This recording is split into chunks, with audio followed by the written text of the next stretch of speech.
Students आशा करे आपण मैंने भले थे। आज मुझे भिडियो आपण +3 बा यूजी अंडर ग्रेजुएट कोर्स करने चाहूँगी आडमिशन करने चाहूँगी +3 फर्स्ट ईयर से स्टूडेंट्स मानी भिडियो मुझे कौन कह वेटिंग बा स्पॉट सिलेक्शन राउंड विषय मु आलोचना करी। डेरी करवानी आम बर्तमान से विषय आलोचना करवा। Round 4 waiting spot selection fast phase phase 1 यहाँ हूँ कौन ना फेज 1 ये हूँ कौन स्पॉट सिलेक्शन राउंड का कौ स्टूडेंट्स मानी यूजी को मैंने ना यूजी बा कौन कहते +3 स्टूडेंट्स माने जो मैंने +3 पढ़े से स्टूडेंट्स मान publication of list of wait listed applicants for the remaining upper choice higher education institutions waiting ranking wise in higher education institutions is space as well as in the students login as per the actual vacancy as on 5 अगस्त 2026 5 अगस्त 2026 सुधा जो higher education institution में जी vacancy थी से vacancy अनुसार जो students मानकर अपर choice थी से students मानकर लिस्टा वेटिंग रैंक वाइज कौन कर डिस्प्ले कर जो टाइम लाइन होची 8 अगस्त 2026 12टा नून यहाँ डिस्प्ले कर higher education institutions login as well as students login display कर आपण मैंने स्टूडेंट्स मन रखु आपण मान कम है जो मान हायर ऑप्शन अच्छी स्टूडेंट्स लॉगिन शो करुच्चे से हायर ऑप्शन जो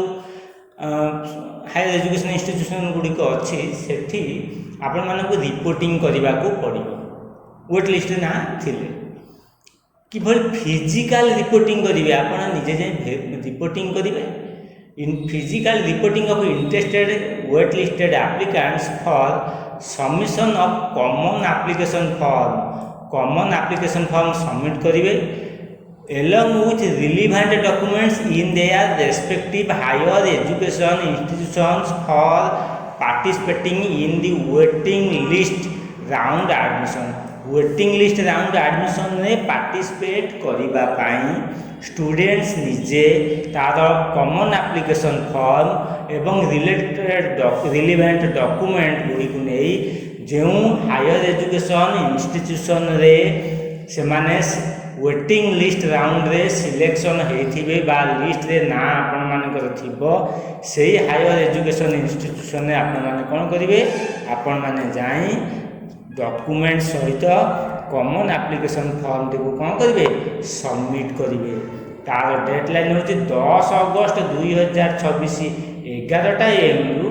11 अगस्त 2026 4टा PM मध्य यही डेडलाइन भितर आपण मानक डॉक्यूमेंट सहित कॉमन एप्लिकेशन फॉर्म नहीं कि डिपोजिट करने को हम जो स्टूडेंट मैंने डिपोजिट करेंगे नहीं कॉमन एप्लिकेशन फॉर्म सहित तार रिलेवेंट डॉक्यूमेंट से स्टूडेंट्स मानकर ना वेटिंग लिस्ट थिले मध्य सी पार्टिसिपेट करि पारिबे नाही यही वेटिंग लिस्ट राउंड बुझीला माने आपन को फिजिकली जाई कि पहुंचबा को पड़ो डॉक्यूमेंट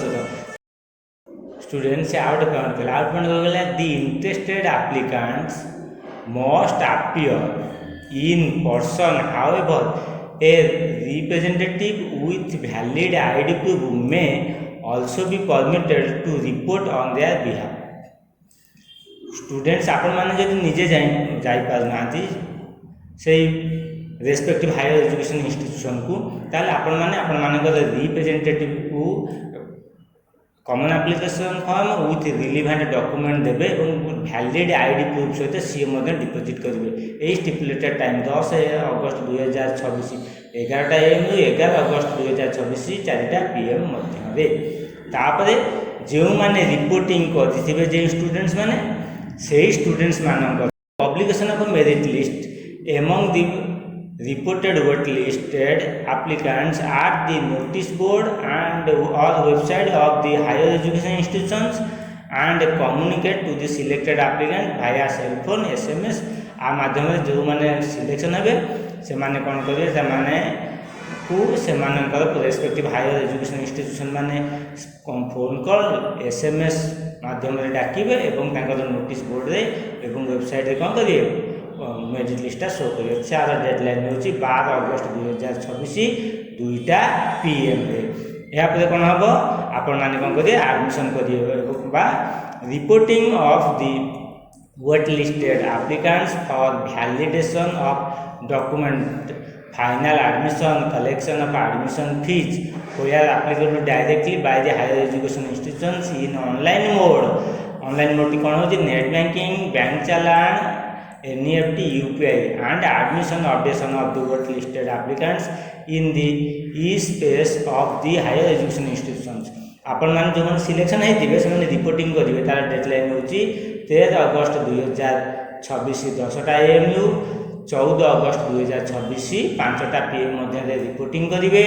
वैलिड डॉक्यूमेंट देबे से मान डॉक्यूमेंट कंसर्न अथॉरिटी कोन करिवे डॉक्यूमेंट वेरीफाई करके आपण मान को एडमिशन करिवे जे माने कदा एडमिशन फी रहउची कोडा वेदर वेयर एप्लीकेबल से माने डायरेक्टली एडमिशन फीटा देबे ऑनलाइन मोड कोन नेट बैंकिंग बैंक चालान NEFT UPI मोड रे देबे से डेडलाइन तार जो डेडलाइन होची केते से 13 अगस्त 2026 10टा AMU 14 अगस्त 2026 5टा PM मध्य एवं publication of phase 2 admission process phase 2 admission process ता जो पब्लिकेशन हबो विल बी नोटिफाइड लेटर पर कोन करियो ना लेटर नोटिफाइड स्टूडेंट्स आपण माने जदि किसी प्रॉब्लम रह जाउची आपण माने मध्य हेल्पलाइन टोल फ्री नंबर रे कॉल कर परिबे 155335 1 और 1800 345 6770 स्टूडेंट्स आज आमे कोन कले ना आज आमे एही वीडियो रे spot round 4 phase 1 round 4 waiting बा स्पॉट सिलेक्शन राउंड आमे कोन कले ना गाइडलाइंस विषय आम आलोचना कले को स्टूडेंट्स को यूजी बा +3 जो मैंने पढ़ा चाहते से स्टूडेंट्स मानक आज वीडियो ये पुणी आपण सहित देखा आउ एक नुआ एक वीडियो नुआ किसी विषय वस्तु को नहीं मुझे सम्मुखें उपस्थापना करी से आपण मैंने मोर चैनल को बहुल भाव लाइक करूँ शेयर करूँ सब्सक्राइब करने समय बेल आइकन बा नोटिफिकेशन बटन को प्रेस करने भूलिए ना आज वीडियो ये रही आपण अशेष अशेष धन्यवाद।